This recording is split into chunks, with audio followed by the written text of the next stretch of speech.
Okay, a global music icon snubbed at the Country Music Awards, and a pop superstar backs Kamala Harris. On this week's Kurt's Country, we get a closer look at the decision and the reaction to Beyoncé being left off of the CMA nominations list, and Taylor Swift's endorsement of Kamala Harris. Will it make a difference?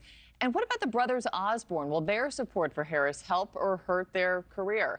Let's dive in a little bit deeper here. NewsNation contributor and host of Kurt's Country, Kurt Bardella, is here to discuss these big headlines. Kurt, happy Friday to you. Were you surprised by this, that Beyoncé and her Cowboy Carter album got left out of the nominations?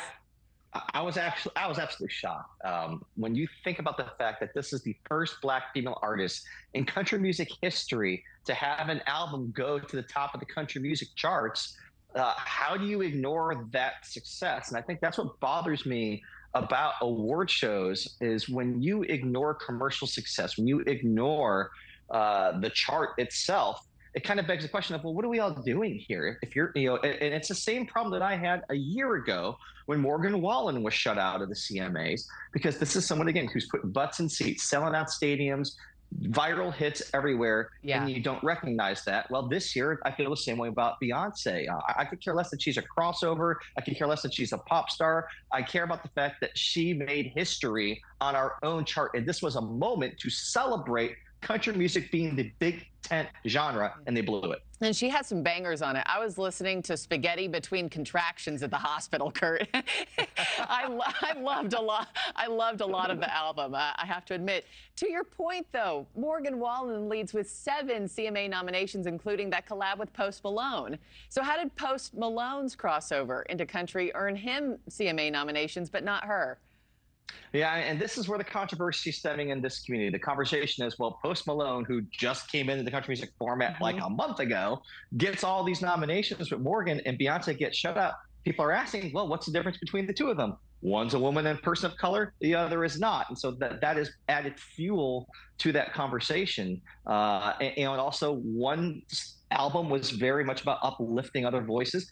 We don't know about Shaboozey and a bar song called Tipsy if it ain't for the fact that Beyoncé puts him on that album and elevates his exposure massively.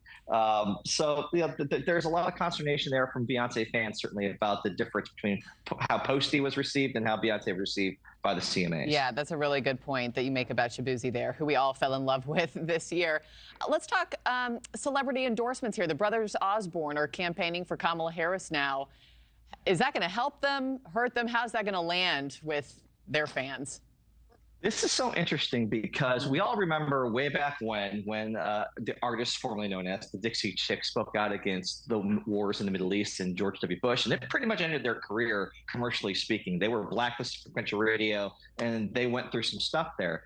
Here and now we have, all these years later, brothers Osborne, who's the lead singer, T.J. Osborne, came out as being gay a year ago. His other brother, John, there, very public about his battles with mental health. And they campaigned yesterday in North Carolina with Kamala Harris, performed at her rally.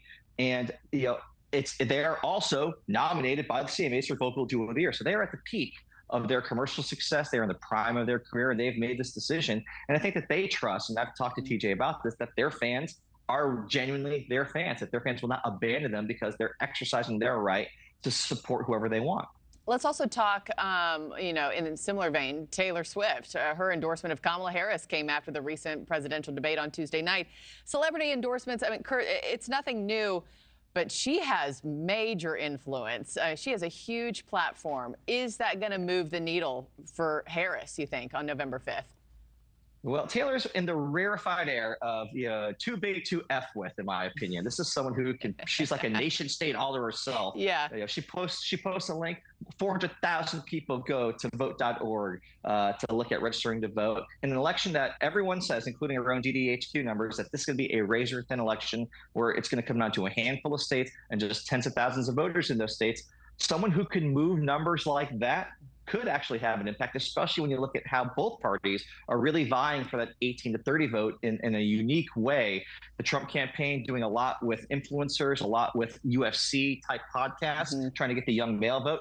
The Harris campaign, obviously, with folks like Taylor Swift and trying to deploy those younger voters, particularly women who have a higher propensity to vote than younger men do. So Taylor could move the needle. We'll see how she deploys her tools in October. Yeah, what is it? 283 million Instagram followers, something like that. Thanks for watching, everybody. Go to joinnn.com to find NewsNation on your television provider. Also, don't forget to click that red subscribe button below to get more of NewsNation's fact-driven, unbiased coverage.